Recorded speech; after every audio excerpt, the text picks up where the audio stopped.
Have you ever heard a story so strange, so terrifying, that even time itself refuses to explain it? Imagine this. 9 young, experienced hikers, full of life and dreams, walk into the frozen wilderness of the Ural Mountains and never come back alive. What happened to them that night remains one of the most chilling and debated mysteries in modern history. Some say it was a freak avalanche. Others whisper it was something not of this world. This is the story of the Dyatlov Pass Incident, a mystery that even the Russian government couldn't solve.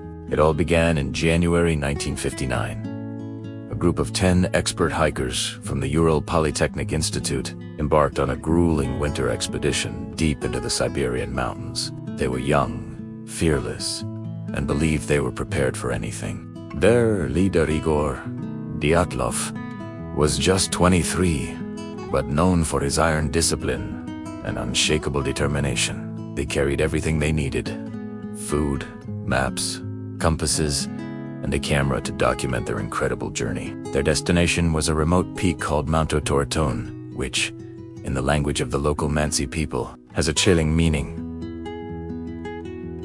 Don't go there. But this group was made of scientists, engineers, and students, people who trusted logic and data, not old legends and superstitions. And yet, what they were about to face would defy all logic. The group consisted of 8 men and 2 women. Photos from their journey show them laughing, singing songs, and smiling as they hiked across the vast, snow-covered landscape. Even as the temperature plummeted to a brutal -30 degrees Celsius, their spirits remained high. They built snow shelters, cooked hot meals, and kept detailed journals filled with humor and optimism. Their entries spoke of friendship, teamwork, and a quiet confidence. None of them could have possibly imagined that these would be the last words they'd ever write. On the night of February 1st, they set up their final camp on the slope of a mountain the locals called Kolatseakal, the Mountain of the Dead. And that night, something happened. Something so terrifying that it caused 9 experienced hikers to slash their tent open from the inside and flee, barefoot and barely dressed, into the deadly, freezing storm.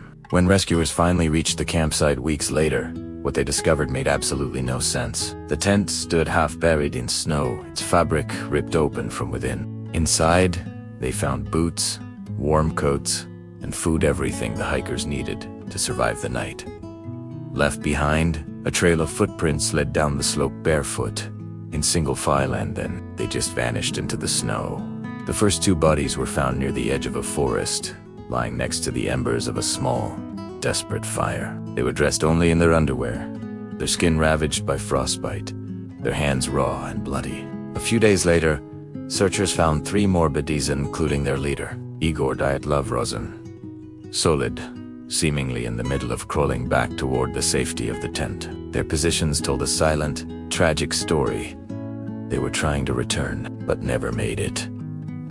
But the real horror, the part that keeps investigators up at night, came 2 months later when the final 4 bodies were discovered in a deep ravine. Their injuries were catastrophic and completely baffling. They had fractured skulls and crushed ribs, and one of the women was missing her tongue. Yet, shockingly, there were no external wounds, no signs of a struggle. It was as if some immense, invisible force had crushed them from the inside. What could possibly do that?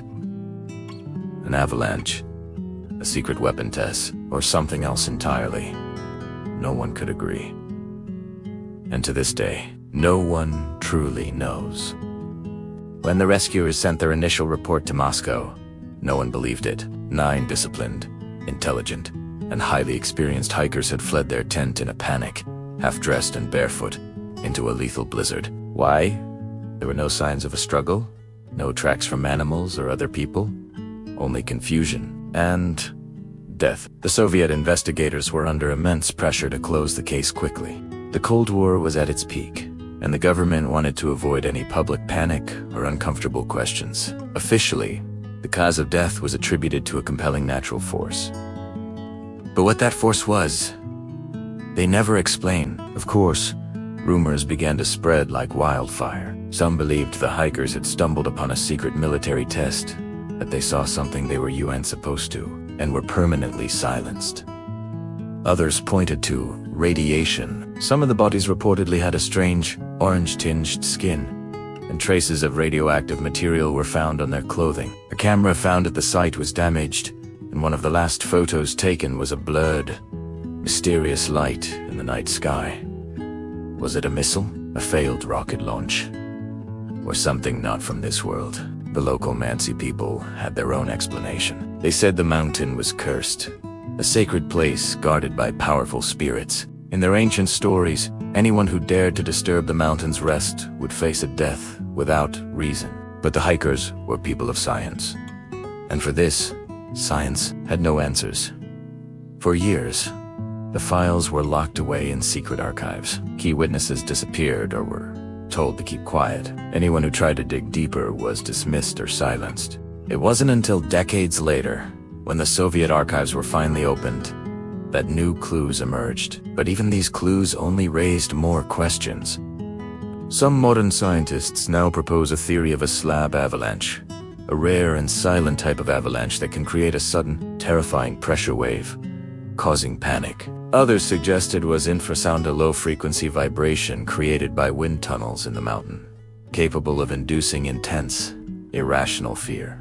Perhaps the hikers thought the mountain itself was roaring at them, and fled in terror. But none of these theories fully explains everything: the internal injuries without external bruises, the missing tongue, the traces of radiation, or the fact that one hiker's watch was found stopped at 7:45 p.m., while another's camera held that final, cryptic image of a glowing light in the sky. To this day, people still make the pilgrimage to Dyatlov Pass.